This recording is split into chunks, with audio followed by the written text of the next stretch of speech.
more, kind of relevance than maybe it feels as of late. The markets are a little smaller. The teams have been down. They might not have the premier star players that they had in past generations. So they've got to continue to rebuild these rosters, continue to have these new coaches find their footing. And, we might be a year or two away from the NFC South getting back to what it used to be. And that one shut down pretty quickly. He'll get back to the line of scrimmage. Nothing more. It's easy to sit up here and say, hey, just keep running the ball. They've been efficient, just kind of wear down this defense by 1,000 different paper cuts. But the problem is it's only contingent upon your ability to keep the score down. So if you want to continue to run the ball this often, you're going to have to look to their defense to play really well. It's a gain of 3. Brings up 3rd and 6. This is 3rd and 6. These are 24. Lawrence now. And that is incomplete. Travis Hunter was the intended target.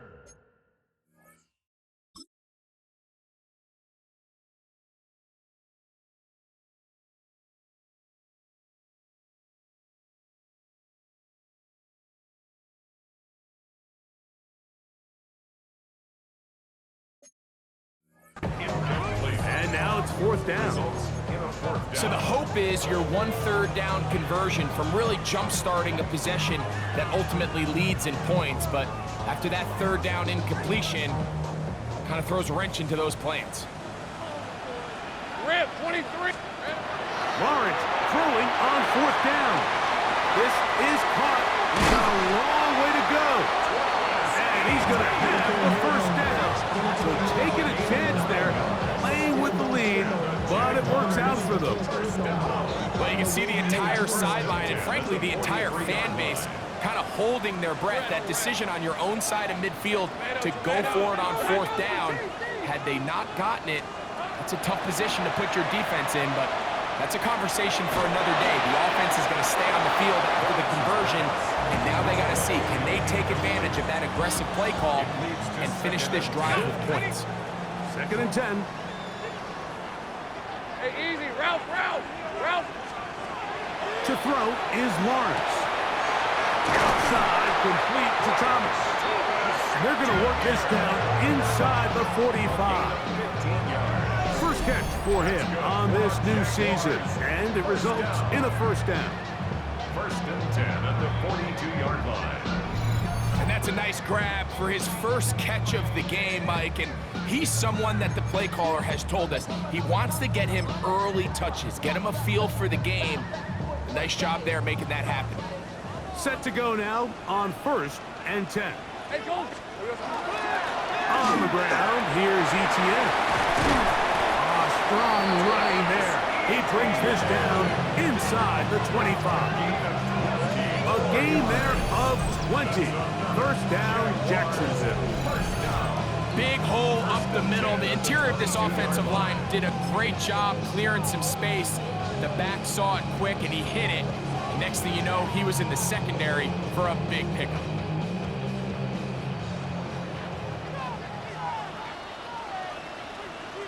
Hey, here we go. On 1st down, Lawrence. And it's complete to the sideline. Nice job getting both feet down inbounds. He's out of bounds. Come to the line now on 2nd and 2. Yards on the pickup. Brings up 2nd and 2. On the handoff to TTN. And that should be enough. He works his way forward to pick up a 1st down. This is a situation that play callers love to be in, Mike. They have all their options on the table. 2nd and short, play action pass, you can run. In this case, they choose to keep it on the ground, play it safe, pick up a 1st down. He'll be taken down after a gain of 2. At the 9-yard line. 2 yards on the pickup. It's 2nd and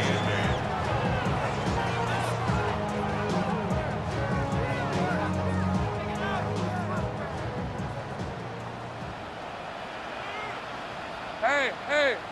Hey. Silver.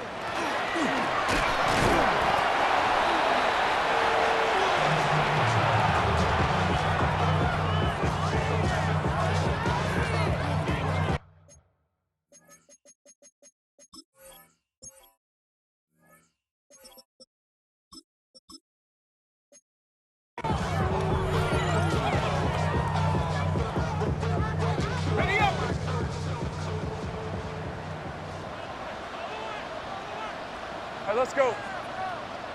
Hey. They're going to go jet sweep on third down. But he goes nowhere. Call doesn't pan out. It's going to bring up fourth down. Cam Little for this field goal attempt.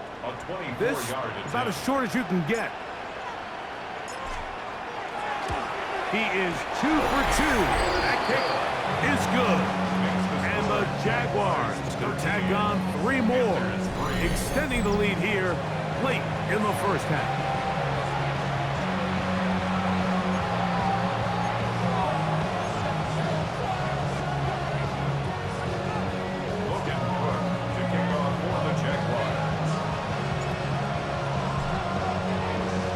Both teams ready to go once more as the kick's away.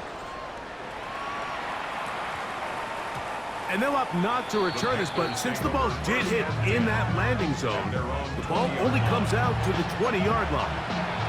The Panthers offense back onto the field for their next possession. You know, Greg, you start to think about, okay, who are the teams that didn't make the playoffs last year that have a chance this year? Look, it happens every year. We just have to identify who they are. Who are a couple top of mind for you as we start 2025? You know, as I start in the AFC, I think the Cincinnati Bengals, and you got to think the way their season ended last year, they rattle off 5 wins straight, really on the back of Joe Burrow. We could have made the argument if they're a playoff team that Joe Burrow was the best player in the league. I mean, he was incredible. Most weeks, Mike, he single-handedly carried that offense. Now, new defensive coordinator in Al Golden coming from the college ranks. Can he just make that defense in Cincinnati average? Because if they just play a little bit better with that high-profile offense, I think they're a team. They might not win the division with Baltimore, but they're going to be close and maybe at least get one of those wild card spots. Why don't you flip it over? Who are the guys you're watching in the NFC? You know, I think Dallas is going to find themselves, just the fact that I know the division is difficult. Obviously, Philadelphia remains really strong. Does Washington kind of regress a little bit back now in year 2? They were the high-profile, big splash team of last year. Do they regress to the median? Time will tell. But I think healthy Dallas, healthy Micah Parsons, that roster that we saw play last year is not the roster on paper that we expected to see. So I think Dallas has a chance. I think San Francisco always is going to be a team, again, dealt with their own injuries last year with McCaffrey and all the stuff on defense. So I think San Francisco and Dallas are 2 perennial teams we expect to be in the playoff hunt. They missed out last year. I wouldn't be shocked to see them back in it again this year. Look at this right to the 20-yard line. Bijan Robinson there on the play. Nice job by the running back making the first guy miss, but it's the pursuit by the entire defense.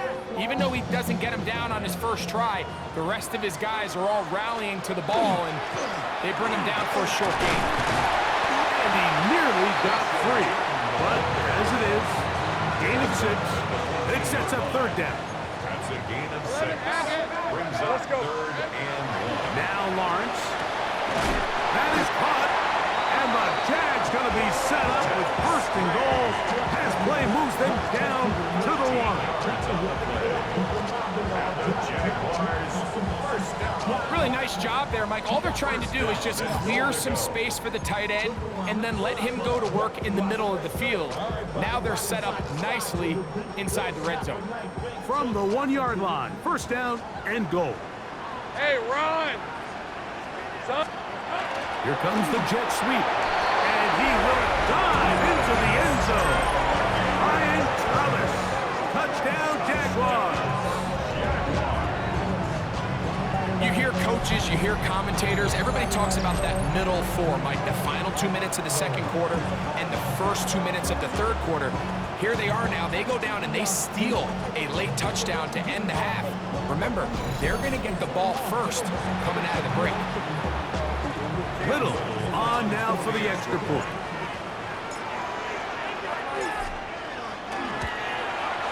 He's got it. And the Jaguars add on one more as they extend their second quarter lead.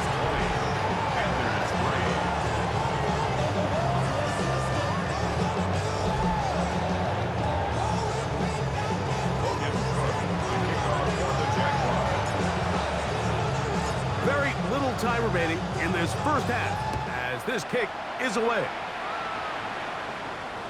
We'll go ahead and just cede the touchback here. This ball over the back line. It'll come out to the 35.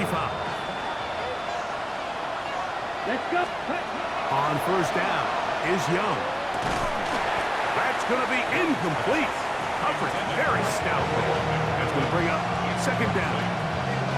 And really what stands out to me the most in this first half, Mike, is just there's very little separation among these receivers downfield. The quarterback has to throw into a lot of tight windows, contested catches, and they continue to do a nice job separating the ball from the man.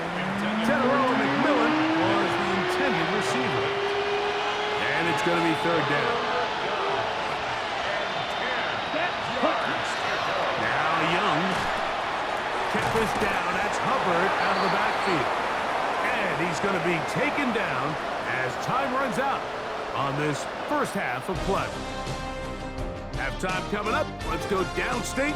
And Scott Hansen has the EA Sports Halftime Report. Okay, Mike, thanks very much.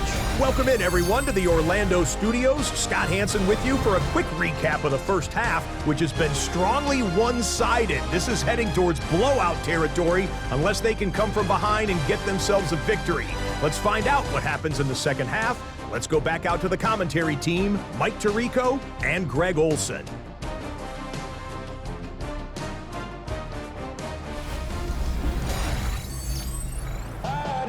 All right, Scott, thank you. Second